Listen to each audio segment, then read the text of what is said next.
mining is not being thoroughly discussed dito sa campaign, ano? What do you want to hear from the candidates with regard to mining?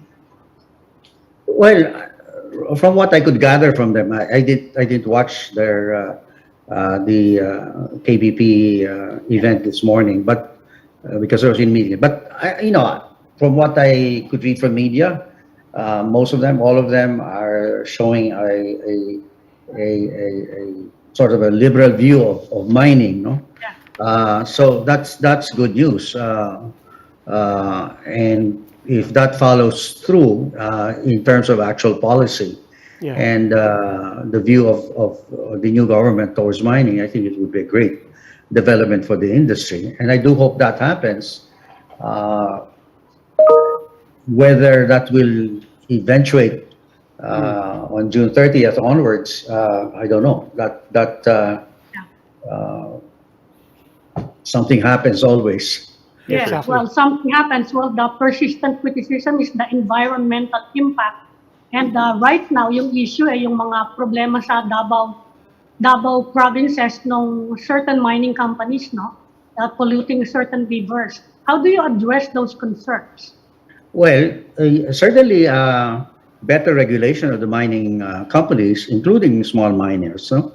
And in that regard, the structure of the regulatory regime has got to be amended, no? Because under the DNR secretary are two important agencies below him.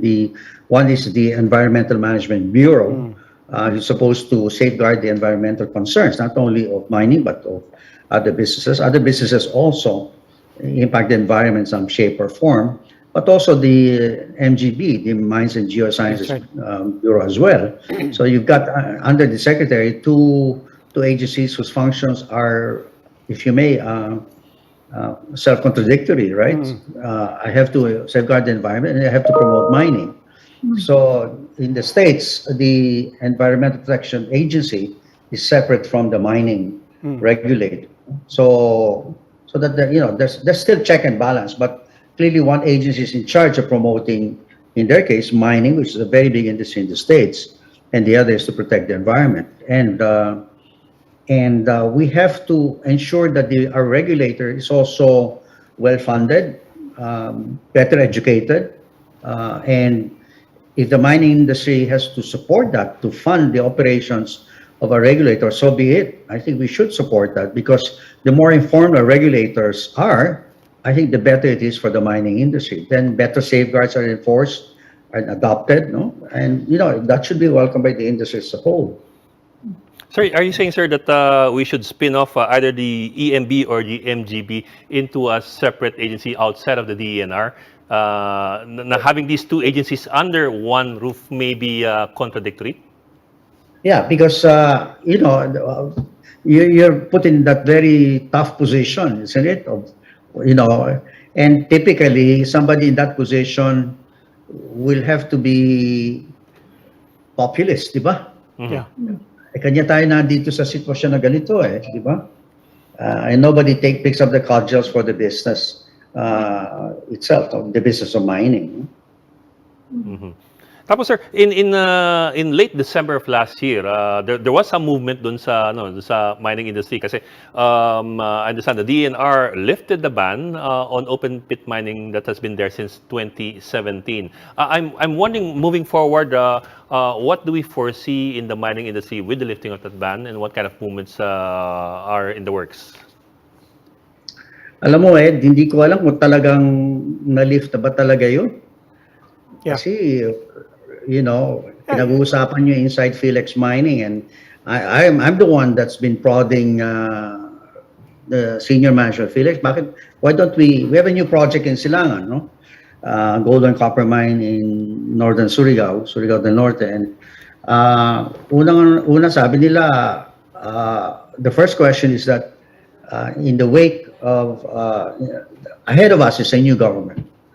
Will this new government maintain indeed that policy of open pit? We don't know. There is a risk that they might not, and we will lose a lot of time if we revert to, originally Silangan was an open pit.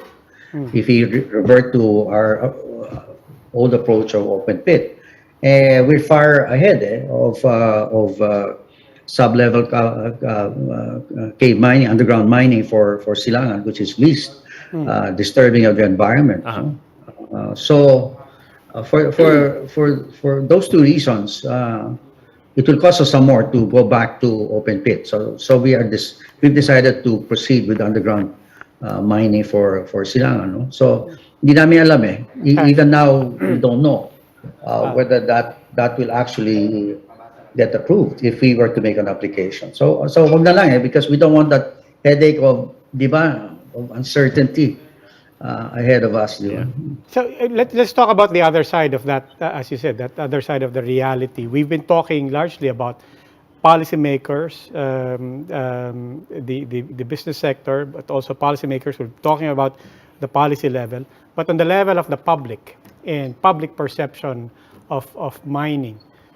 How do you begin to address that, given that in all reality, communities have had trauma in the past? At the same time, these are way back in the past in many instances. People are still referring to Marcapo hanggang ngayon. But what's there to do from the mining industry's perspective in terms of bridging that gap, not just on the policy level, but between the industry and the public at large? Well, to a degree, maybe a large degree, mining has been at fault itself. There have been unfortunate events. You mentioned Marcapo, that's one of them, a big pollution event, as I understand it, in their case. And there are probably instances, and and pictures have been shown about the earth being scarred, pollutants being thrown to rivers or even to the oceans. So it's so easy to demonize mining in that respect. So the business itself's got to demonstrate that it is safe. It can be prosecuted safely because there are outside the Philippines there are much bigger mines that operate in Chile, Peru, Australia, the US, even our neighbors Malaysia, Indonesia, and they managed to do that. There have been accidents, no doubt, even in the oil industry and gas industry.